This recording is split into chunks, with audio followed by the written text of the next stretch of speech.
Hello, this is Claire with Gilbert Gardens. I haven't done a video in a while because I closed my summer garden at the beginning of July and it's now October and I've just planted my winter garden. So in this video I'm going to talk about how to get your soil ready to plant your winter garden. I know you can grow things in July, August, and September also in the desert. Here we're in zone number 9. However, I don't enjoy being out in the heat, and so therefore I don't enjoy gardening during those months, so I just wait till October and then I start them all at the same time. So what I do is I have a 3-day process. Day number 1, all I do is I go out and pull any weeds that have grown in those couple months that I wasn't gardening, and then I lightly water the soil so that the next day when I'm ready to work in the soil again, it's not too dry and it's not too wet. If your soil is too wet or too dry, you can actually damage the soil. So by putting the water a day ahead of time, it's usually pretty good. So then on day 2, I take the shovel and I go and I dig the soil up about 6 inches, give or take, well, at least 6 inches, and aerate the soil, loosen it up,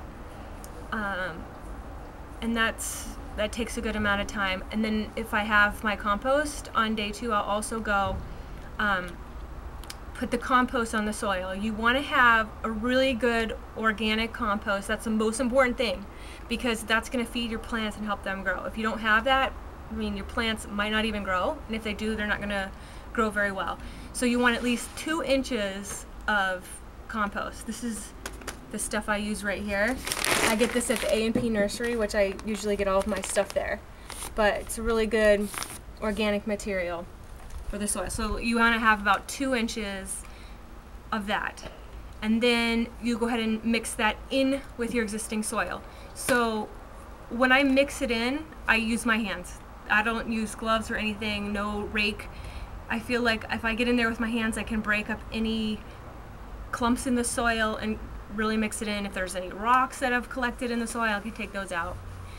So that's day, and then after that I water the soil again so it can kind of mix the regular soil and the organic material together, and that's it for day 2. Day 3 is actually planting, and so you want to map it out however you want to do that, where you're going to put the plants and your seeds, and then you just go ahead and do it, and that's day 3. So now I'll take you on a little tour and I'll show you what I planted for my winter garden.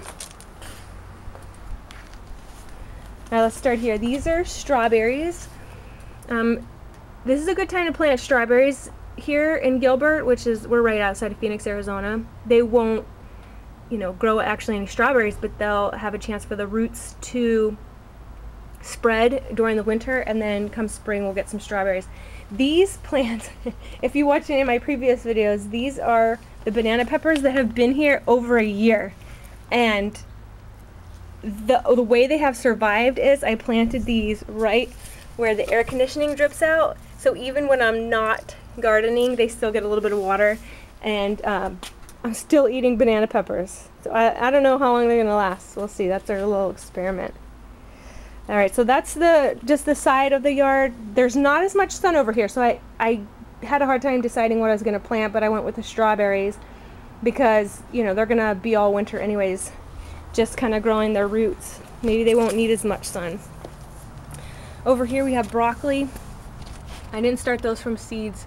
There's 5 of them here, and then in front of the broccoli I did some spinach seeds. This broccoli takes longer to grow, so I thought the spinach, and there's some spinach over here too, but hopefully the spinach will start growing before the broccoli gets too big. Alright, here we have some sugar snap peas, and I do like 1 in the front, 1 in the back seed, 1 in the front, 1 in the back, and then I can thin them out whenever they start to grow. There's 1 tomato. These are early girl tomatoes. I did a different variety last year, and these are supposed to be growing faster, so I figured I'd try those out. Then we have some cauliflower.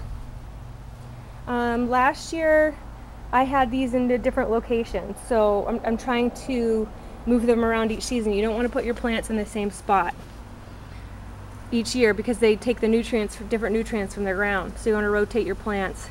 A couple more tomatoes. Here's another cauliflower, and then around here I did some arugula seeds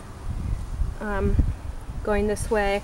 A couple more cauliflower, and then one broccoli. I had an extra plant.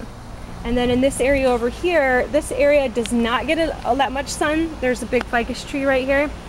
So I put some radicchio. I don't know how it's gonna go because it doesn't get that much sun. And then I put a few lettuce seeds in there. If you remember in the spring, I had lettuce actually right here, and the lizards ate it. So I thought if I put it in the pot, maybe they won't be able to get to it. This is just a quick show you. This is the potting soil I use for the potted plants from Kellogg. So that's a new product I hadn't used. I've used Kellogg products before, but I hadn't used the potting soil one. It's organic, and so I hope that works well. Here's another tomato. This is a Roma tomato, and it's a bigger plant at this point. So I'm hoping to just get some tomatoes before it gets too cold. But it looks pretty good. Over here, I got some potted plants. I did more of these than last year, but that's arugula.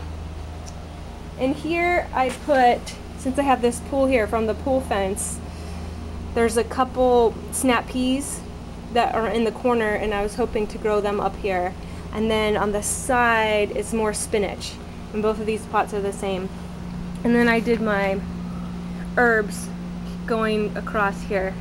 So I have basil, and then thyme, and parsley, and rosemary.